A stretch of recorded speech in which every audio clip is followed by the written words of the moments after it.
আসসালামু আলাইকুম। আশা করি সবাই ভালো আছেন। শীত কিন্তু কাছাকাছি চলে এসেছে এবং এই সময় বাজারে কিন্তু নানান ধরনের সবজি পাওয়া যায়। তো সব শীতের সবজি দিয়ে আজকে একটি মিক্সড ভেজিটেবল অনেকটা লাবড়া স্টাইলে রান্না করে দেখাবো, আর খেতে কিন্তু বেশ ভালো হয়। তো সবজি হিসেবে আমার লাগছে শালগম, মূলা, আলু, বেগুন, শিম এবং টমেটো। প্রথমে সব সবজিগুলো ছুলে নিতে হবে। এরপরে মোটামুটি একই রকম শেপ করে সব সবজিগুলো কেটে নিতে হবে। আর শালগম এবং মূলা কিন্তু কিছুটা শক্ত হয়, এই সবজিটা কিছুটা প্রসেসড করে নিতে হবে। তো আমি প্রথমে শালগম কেটে নিচ্ছি।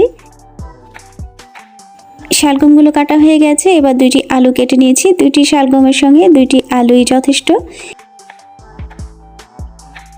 এবার শিম নিয়ে নিচ্ছি এবং শিমগুলো 3 টুকরো করে কেটে নিচ্ছি। আর যেহেতু সব সবজিগুলোই কিছুটা বড় রেখেছি, তো চেষ্টা করছি সব সবজিগুলো একই রকমের সাইজ করে কেটে নিতে। এবার বেগুন নিয়ে নিচ্ছি। বেগুন বড় সাইজের একটি না দিয়ে অর্ধেকটা দিয়ে নিচ্ছি এবং বেগুনও কিন্তু ঠিক একই রকমের শেপ করে কেটে নিতে হবে।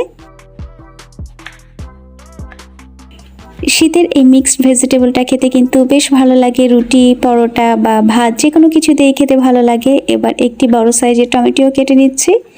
আর টমেটোগুলো কিন্তু ঠিক একই রকম শেপ করে কেটে নিতে হবে। টমেটো কাটা হয়ে গেছে। এবার যে মূলাটুকু রেখেছিলাম সেই মূলাটা কেটে নিচ্ছি। তবে এখানে কিন্তু পুরো একটি বড় মূলো না দিয়ে বড় সাইজের একটি মূলো 3 ভাগের 1 ভাগ দিয়ে নিচ্ছি এবং ঠিক একই রকম করে টুকরো করে কেটে নিলাম।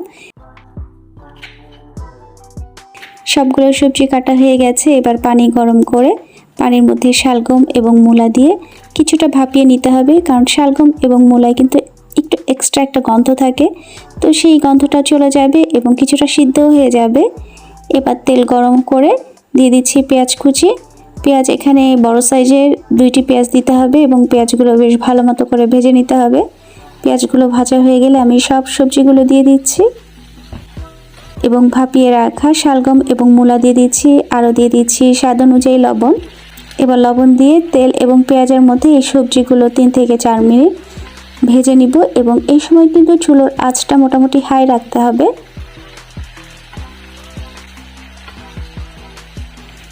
তো 4 মিনিট পরে দিয়ে দিচ্ছি আদা এবং রসুন বাটা 1 চামচ পরিমাণে, ঝালের জন্য মরিচ গুঁড়া, হলুদ গুঁড়ো, ধনিয়া গুঁড়ো এবং অল্প পরিমাণে জিরার গুঁড়ো। এবার এই সব মশলা সহ এই সবজিগুলো আবারও কষিয়ে নিতে হবে। এখানে এক্সট্রা কোনো পানি দেওয়ার প্রয়োজন নেই, কারণ সবজির থেকে কিন্তু যথেষ্ট পানি ছেড়ে দিয়েছে। তো এই পানিতেই কিন্তু মশলাটা বেশ ভালো মতো করে কষানো হয়ে যাবে। এবার আরও 4 থেকে 5 মিনিট এই মশলা সহ সবজিগুলো কষিয়ে টমেটোগুলো দিয়ে দিচ্ছি এবং আবারও টমেটো সহ এই সবজিটা আরও 3 থেকে 4 মিনিট রান্না করে নিচ্ছি।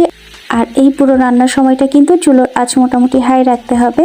এবার ঝালের জন্য দিয়ে দিচ্ছি 4 থেকে 5টি কাঁচামরিচ। আর ঝালটা অবশ্যই যার যার পছন্দ মতো, তবে এই সবজিটা কিছুটা ঝাল হলে খেতে ভালো লাগে, তাই আমি ঝালটা অ্যাড করলাম। এবার ঢেকে আরও 3 থেকে 4 মিনিট কষিয়ে নিচ্ছি। এবার পারফেক্টলি সব সবজিগুলো কষানো হয়ে গেছে। এবার সবজিটা আরও কিছুটা সিদ্ধ হওয়ার জন্য কিছুটা পানি অ্যাড করে দিচ্ছি এবং নেড়ে ছেড়ে সব কিছু মিশিয়ে নিচ্ছি।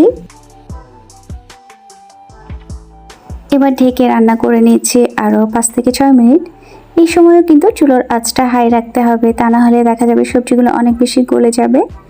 ঢাকনা খুলে একবার নেড়ে আবারও ঢেকে দিচ্ছি। সবজির পানিটা প্রায় শুকিয়ে গেছে এবং সব সবজিগুলো সিদ্ধ হয়ে গেছে।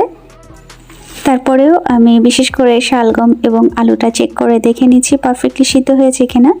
সব কিছু সবজি কিন্তু বেশ ভালো মতো করে সিদ্ধ হয়েছে। এবার দিয়ে দিচ্ছি বেশ কিছু ধনেপাতা কুচি। আর শীতের সবজিতে ধনেপাতা কুচিটা না হলে যেন ঠিকমতো জমে না। তো আরও 2 মিনিটের মতো এই ধনেপাতা কুচি দিয়ে সবজির সঙ্গে বেশ ভালো মতো করে মিশিয়ে রান্না করে নিচ্ছি। আর ঝোলটা কিন্তু এখানে পুরোপুরি শুকাবো না, কিছুটা ঝোল রেখে দিব। আর যেহেতু এখানে শিম এবং বেগুন দেওয়া হয়েছে, তো শিম এবং বেগুন কিন্তু এই সবজির সঙ্গে মিশে অনেকটা লাবড়া স্টাইলে হয়ে গেছে। তো এবার আমি সব সবজি নামিয়ে নিচ্ছি পরিবেশনের জন্য। আর এই শীতের সবজি কিন্তু এই শীতেই খেতে বেশ ভালো লাগে। আশা করি আপনারাও এই শীতে ট্রাই করবেন এই মিক্সড ভেজিটেবল। আর এতক্ষণ আমার সঙ্গে থাকার জন্য ধন্যবাদ সবাইকে। ভালো থাকবেন সবাই। আল্লাহ হাফেজ।